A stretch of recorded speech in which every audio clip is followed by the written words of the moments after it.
일곱째 천사가 나팔을 불매 하늘에 큰 음성들이 나서 가로되 세상 나라가 우리 주와 그 그리스도의 나라가 되어 그가 세세토록 왕노릇 하시리로다 하니 하나님 앞에 자기 보좌에 앉은 24장로들이 엎드려 얼굴을 대고 하나님께 경배하여 가로되 감사옵나니 옛적도 계셨고 시방도 계신 주 하나님 곧 전능하시며 친히 큰 권능을 잡으시고 왕노릇 하시리로다.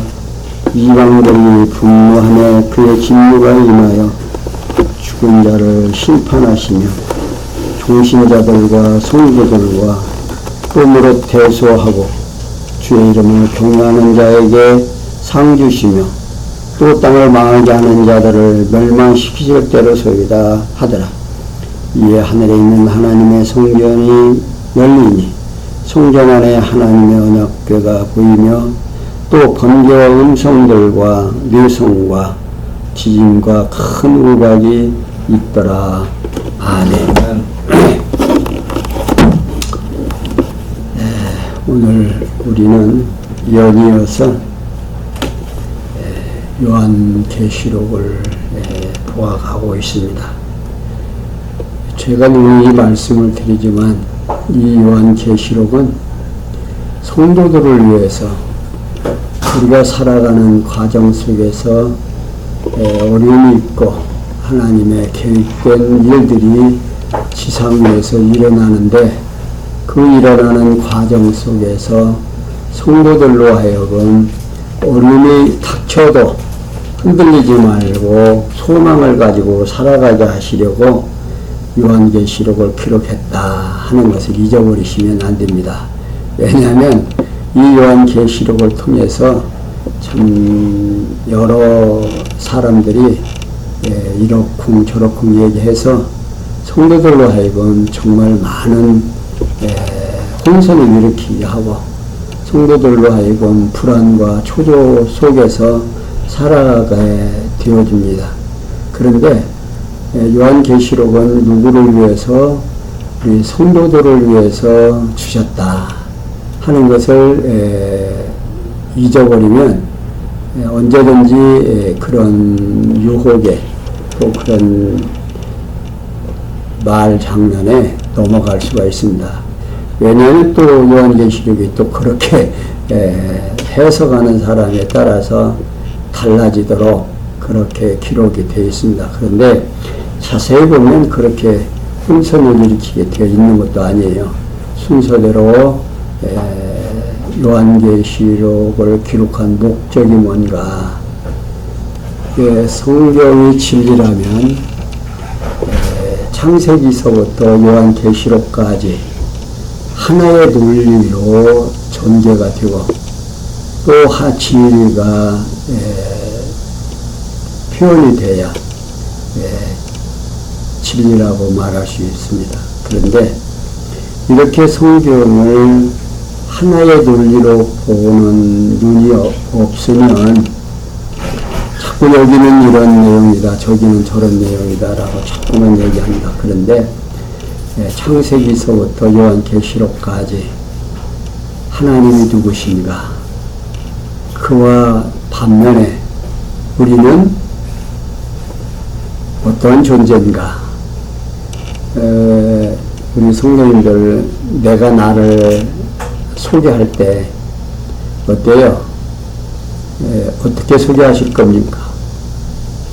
내 가치를, 인간의 가치를 어디다가 두고 설명할 거예요? 내 건강입니까? 아니면 내 외모입니까? 내가 가지고 있는 어떤 재산입니까? 명예입니까? 권력입니까? 가만히 생각해 보면요, 그거 다 허망한 거예요. 지나가 버리면. 요즘 제가 느끼는 건데, 나이가 먹고 이제 몸이 늙어지니까 첫째 자신감이 없어지죠. 다음에 의욕이 상실이 돼요. 자신감이 없다 보니까. 그리고 몸에 육체에 힘이 없어요. 첫째, 예, 보면 뭐가 어디가 고장나면 잘 안 고쳐지더라고요. 점점 더 나빠지면 나빠졌지 좋아지질 않아요. 그러다가 보면 인간이 무언가라고 이렇게 생각해 볼 수 있을 겁니다. 내가 지금까지 뭘 위해서 살았나? 내가 도대체 뭘 위해서 내가 이 죽도록 머리가 다시는 게 등수로 와서 이제 마지막에 이제 뭐만 남았다? 병만 남아가지고 이게 허약한 모습으로 있는 것이 안타깝습니다. 그런데 성경에서는 그게 아닙니다. 나라는 존재가 얼마나 소중한가를 설명해 주기 위해서 하나님이 어떠하신 분인가를 설명하고 그 절대 주권자이신 하나님과 나와의 관계를 설명해 줘요. 우리가 이제 그걸 알지를 못하는데 성경을 통해서 그걸 확실하게 매듭을 짓습니다. 그리고 그 일이 내가 얼마나 능력자고 내가 얼마나 대단한 자인가를 하나하나 설명해 주는데 그걸 통해서 먼저 예언을 해줘요. 먼저 얘기를 해줘. 어떻게 될 거라는 것을 예언을 해놓고 역사 위에서 시간과 공간과 현상 속에서 그것이 하나하나 이루어지게 합니다. 여러분들 예언을 해놓고 그걸 지킬 수 없는 사람이 약속해요. 지킬 수 있는 사람이 약속해요. 지킬 수 있는 사람이 약속을 하거든요. 그러니까 그 과정을 통해서 당신을 보여주는 거예요. 그래서 그 보여주는데 이 말씀이 들어와서 하나님을 알고 믿고 경외하는 자가 있는가 하면 그냥 무시해버리고 믿지도 않고 허탄한 생각이더라고 그냥 넘겨버리고 그리고 신을 섬기는데 사람이 만들어 놓은 것 또 자기의 좋은 대로 그래서 인간이 자기 좋은 대로 살아가게 되어 있습니다. 사사기에서도 공부하죠. 인간이 누구를 위해서 자기 소견에 좋은 대로 살았다라고 사사기에서 지금 설명하고 있더만요. 근데 마찬가지예요. 하나님을 모르면 왕이 없으므로 그러니까 그들을 다스리는 왕이 없으므로 누구 좋은 대로 산다. 자기 소견에 좋은 대로 살아간다. 그런데 믿는 성도들은 자기 소견에 좋은 대로 살아가면 절대로 안 됩니다. 또 그렇게 되어지질 않아요. 하나님을 바르게 알게 되면. 왜? 누구의 명령을 따르니까? 머리의 명령을 따르니까. 머리가 하라는 대로 안 하면 뭐예요? 불구자예요. 기형하다 이 말이에요. 그런데 성경은 그걸 바르게 우리에게 말해주고 있어요. 그러니까 지난 시간에는 뭡니까? 무저갱이에서 올라온 짐승이 두 증인을 죽인 것을 보여주며 3일 반 후 두 증인이 살아서 승천한 후 재난을 보여줌으로 증거해 주셨지요. 일찍 여호와 하나님께서는 선지자 엘리야로 무단물을 겉옷으로 쳐서 가르고 육지같이 건너서 흐려바람을 타고 하늘로 승천하도록 섭리를 하신 내용이 왕하 2장 8절에서 11절에 기록되어 있습니다. 그런 이러한 섭리를 통해 언약하신 말씀을 성취해 주실 사실을 증인이 살아 승천함으로 증거를 하십니다. 그러니까 이 엘리야도 겉옷을 바다에 물을 치니까 세상에 옷으로 물을 친다고 물이 갈라지겠습니까? 이게 하나님의 능력을 보여주는 거죠. 그리고 바람을 구름을 타고 하늘로 올라가는 모습을 보여주는 거예요. 누구의 능력으로? 하나님의 능력을 보여주신다고 말입니다. 자, 그런 다음 오늘은 14절에서부터 19절까지, 그러니까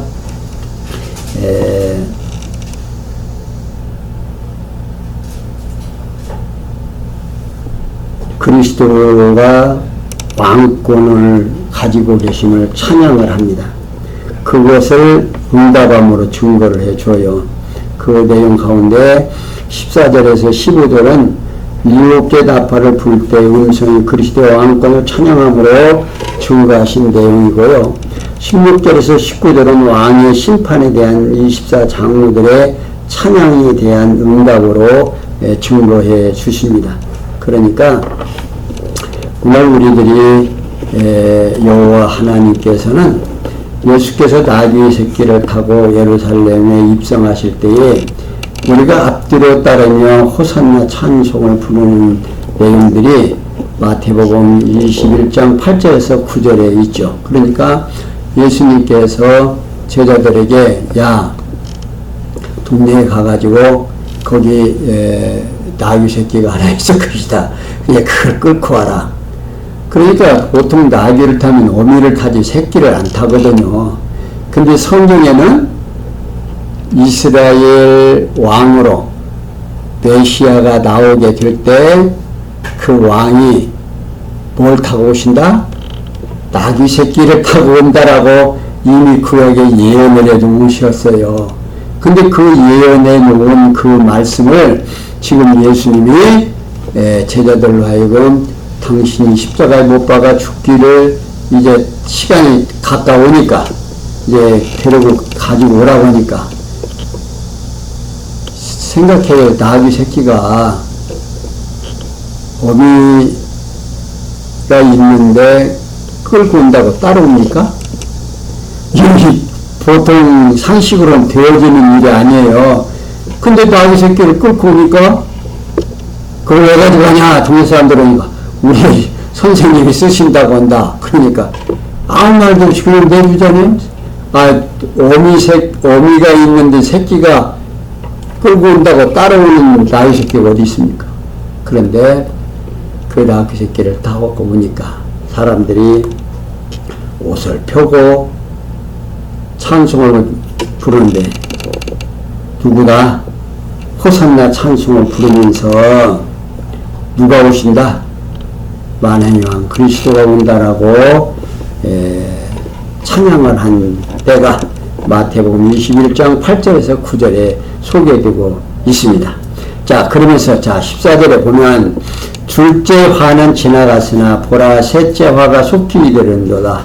7개 천사가 나팔을 불매 하늘에서 큰 음성이 나서 가로되 세상 나라가 우리 주와 그리스도의 나라가 되어 그가 세세토록 왕노로 타시리로다 하니. 자, 요한이 계속 둘째 화는 지나갔으나 보라 셋째 화가 속히 이르는도다 라고 말하고, 여기 이르는도다 라는 말은요, 오고 있다, 나타나고 있다, 또는 일어나고 있다 등의 뜻을 가지고 있습니다. 그러니까 본문은 앞에서 둘째 화가 로마군에 의해서 예루살렘에 함락된 AD 70년으로부터 시작하여 요한이 계시를 받고 있는 당시 AD 95년경을 지나 계속 되다가 끝이 납니다. 그리고 예루살렘의 로마군에 의해서 철저하게 파멸당하는 사건이 AD 132년에서 135년으로 시작할 셋째 화가 계속해서 최종 심판을 위해서 재앙이 내려지는데, 이 재앙이 계시록 14장과 16장에서 자세히 나옵니다. 얼마나 참혹한 화가 있는지 아마 그때 가면 확실히 알 수 있을 겁니다. 그러니까 그때까지 이어진다는 의미를 이해하시면 되겠습니다. 그때가 바로 하나님의 비밀이 그종 선지자들에게 전하신 복음과 같이 완전히 이루어지는 때라 그 말입니다. 근데 계시록 10장 7절에서 소개되고 있죠. 그러니까 일곱째 나팔에 의한 셋째 화는 요한 당시에도 진행하고 있는 둘째 화가 끝나면 로마 제국에 의한 예루살렘에 대한 철저한 파멸이 AD 132년에서 135년과 더불어 시작이 됩니다. 그러면서 요한은 일곱째 천사가 나팔을 불매 하늘에 큰 음성들이 나서 가로되 세상 나라가 우리 주와 그리스도의 나라가 되어 그가 세세토록 왕으로 타시려다 하니, 자 여기 세상 나라는요 로마 제국을 비롯한 세상 모든 나라를 가리킵니다. 그리고 그리스도의 나라는 예수님께서 세상에 오셔서 죽었다가 부활하여 승천하신 후에 성령을 보내셔서 지상에 세우신 그리스도의 몸된 교회를 말하고 있는 말씀입니다. 그리고 그리스도는 지상교회의 머리가 되셔서 다스리실 뿐만 아니라 이어서 영원한 하나님 나라에서도 만왕의 왕으로 다스리게 됩니다. 이러한 그리스도의 몸된 교회의 승리에 대하여 하늘의 큰 음성들이 찬양하고 있다 그 말입니다. 그러니까요 하나님께서는 주님이 완성된 사건입니다. 그러니까 우리들에게 있어서 하나님의 백성이 어떻게 형성되느냐, 천국이 어떻게 가게 되느냐, 이게 이제 확증이 안 떨어지면 우리는 항상 불안전합니다. 그런데 여기서 성령께서 승천하시고 너가 가서 뭘 보내다 보혜사 성령을 보내주면 너희가 뭘 받고 권능을 받고 예루살렘과 유다와 사마리아와 땅끝까지로 내 증인이 되겠다. 그래가지고 이제 선지자들이 어떻게 합니까? 지난 시간에 배웠죠. 모세 율법에 받은 자가 누구예요?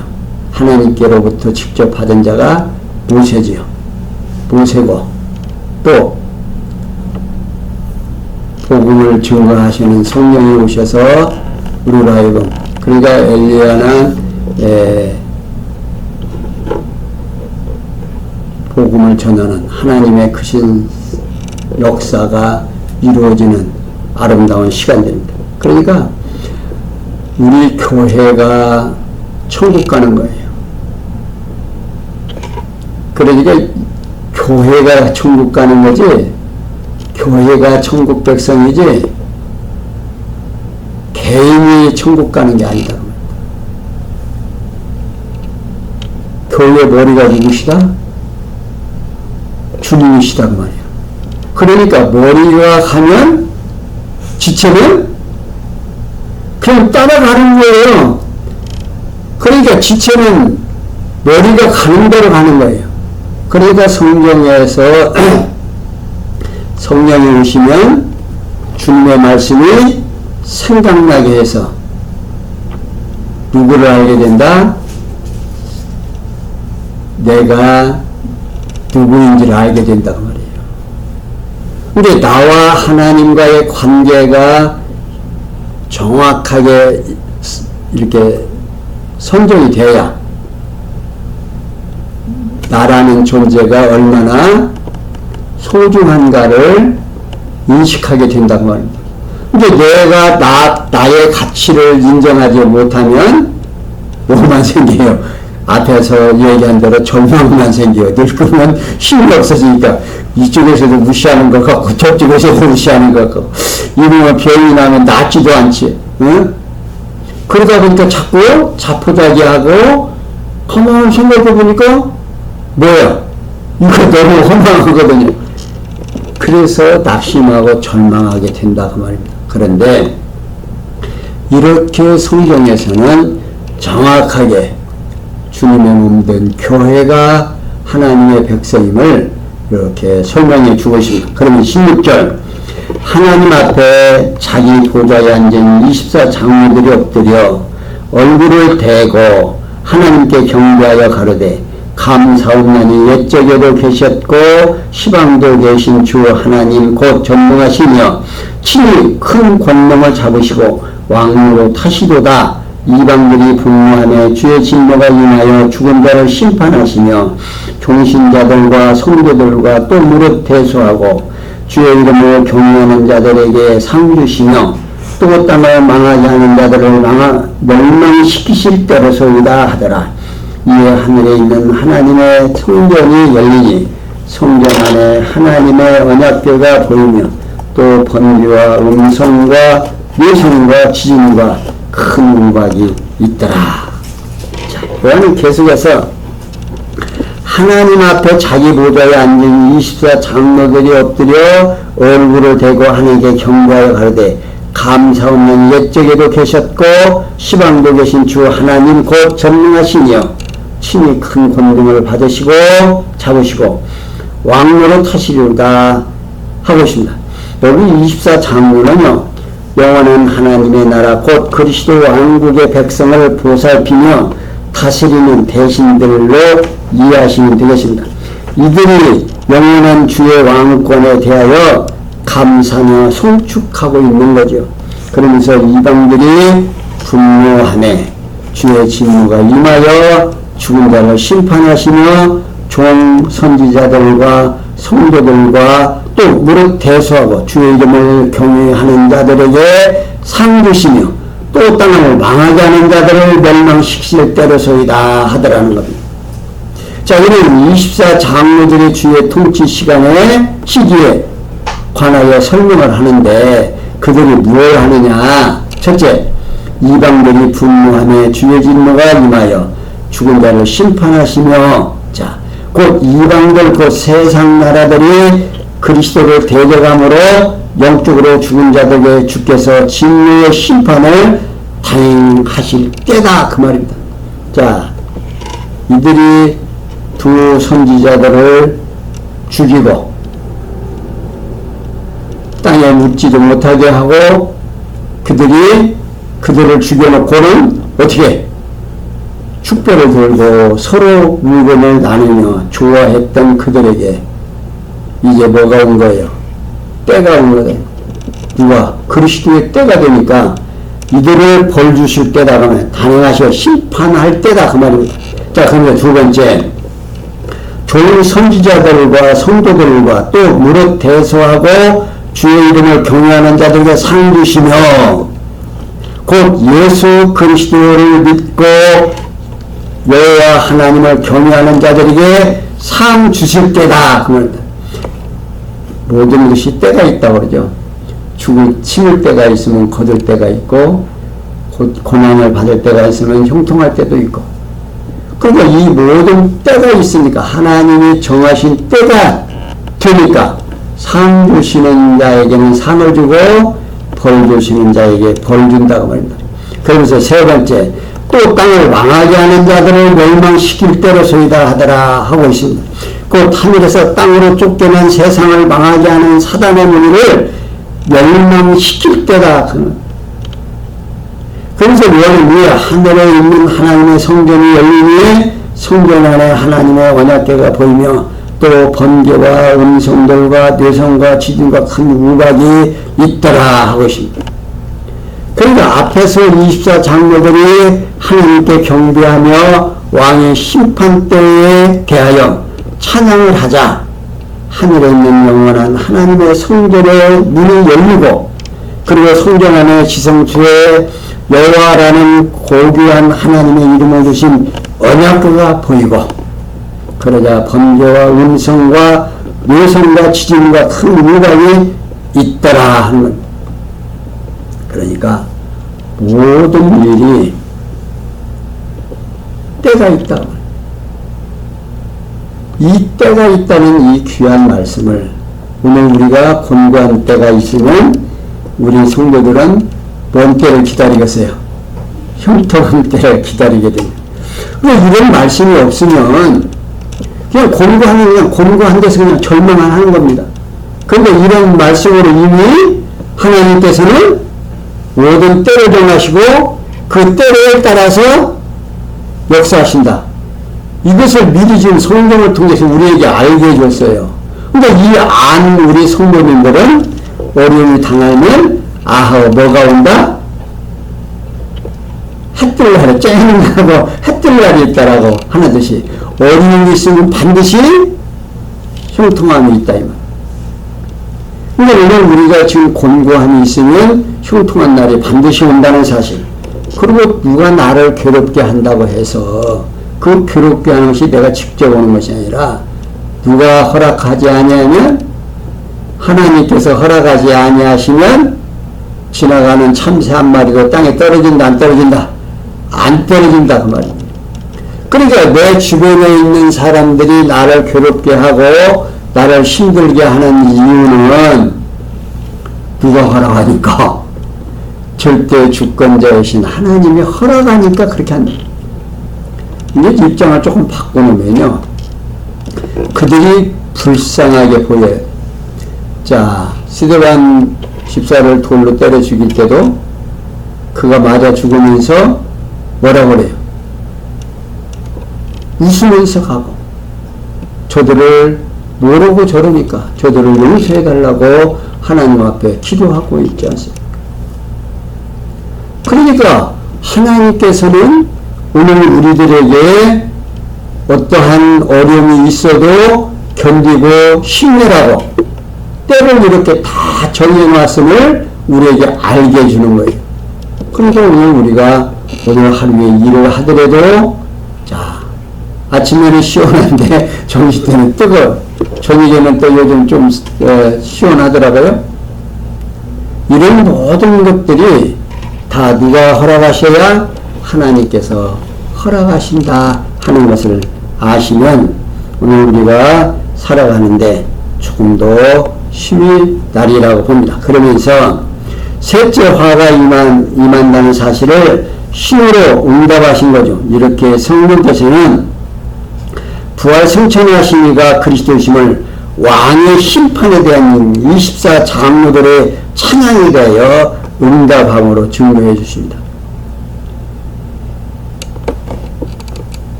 이와 같이 성령께서는 부활 승천하신 이가 그리스도이심을 왕권의 찬양에 응답함으로 증거해 주시고 곧 일곱째 나팔을 불 때 음성이 그리스도의 왕권을 찬양하며 왕의 심판에 대한 24 장로들의 찬양에 대하여 응답함으로 증거해 주시는 겁니다. 일찍이 여호와 하나님께서는요, 예수님께서 나귀 새끼를 타고 예루살렘에 입성하실 때 우리가 앞뒤로 따르며 호산나 찬송하도록 선물을 하시고, 그리고 이러한 선물에 대한 하늘의 이적을 통해서 언약하신 말씀을 성취해 주시려고 왕권의 찬양에 응답함으로 증거하도록 선물을 하십니다. 자, 여기서 이제 우리가 조금 더 생각해 봐야 하는 것은, 저 믿지 아니하는 사람들 어때요? 나중에 하나님 앞에 할 말이 있겠어요, 없겠어요? 그들이요, 나름대로 우리는 예수가 그리스도인 거 알았다 몰랐다? 몰랐습니다. 핑계될 수가 있어요. 그런데 이 지상에 많은 성도들이 요즘은 전파를 통해서도 기독교 복음을 통해서 어떻게 해요? 방송을 통해서 다 세계적으로 다 전달해 지고 있다고. 왜 듣지 않은 사람이 없다고 말입니다. 그렇다고 해서 물려주는 거냐? 아니라고 말입니다. 그들에게 핑계대지 못하도록. 자,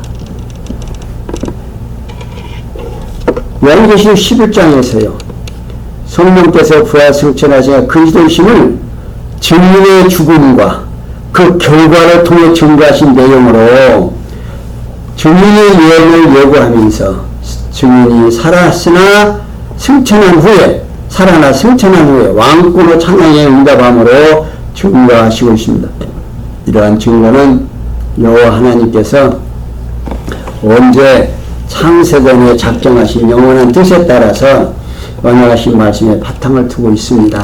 그러니까 일종의 여호와 하나님께서는 예수님께서 제자들에게 자신의 증인이 될 것을 예고해 주시는데 사도행전 1장 8절에 무리로 그리스도의 왕권을 찬양할 수 있게 입성하도록 섭리를 하시고 그런 이러한 섭리를 통해서 언약하신 말씀을 성취해 주시려고 증인의 죽음과 그 결과를 통해서 증거하도록 섭리를 하십니다.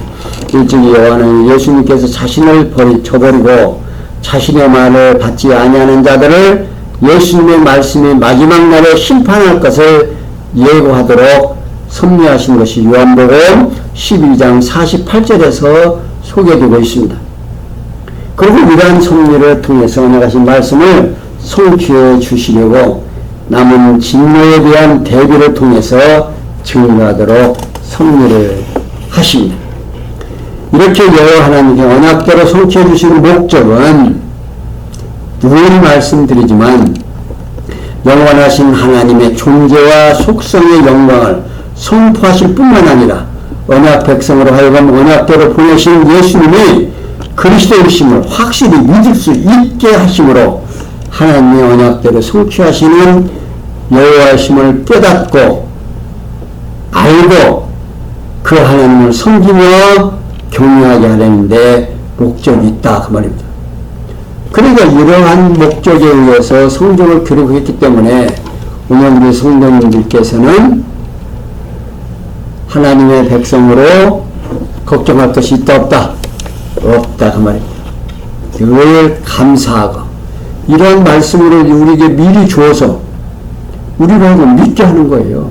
믿어지게 한다는. 그러니까 제가 늘 말씀드려요. 이 성경이 믿어진다는 거예요. 이게 보통 축복이 아니에요. 근데 일반 모든 사람들은 성경이 믿어지는지 안 믿어지는지 모르겠지만 내가 성경을 통해서 하나님을 알아간다라고 하는 거, 이게 무심표다.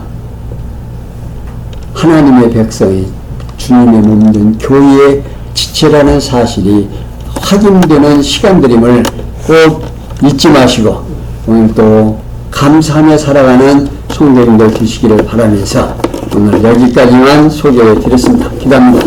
영광의 하나님, 오늘도 주어지는 이 아름다운 시간들이 정말 하나님 앞에서 복되고 하나님을 깨닫고 하나님 앞에 찬양하는 귀한 성도들 되도록 은혜 베풀어 주시옵소서. 모든 것이 합력해서 선을 이룰 줄 있었고 예수님의 이름으로 기도하옵나이다. 아멘.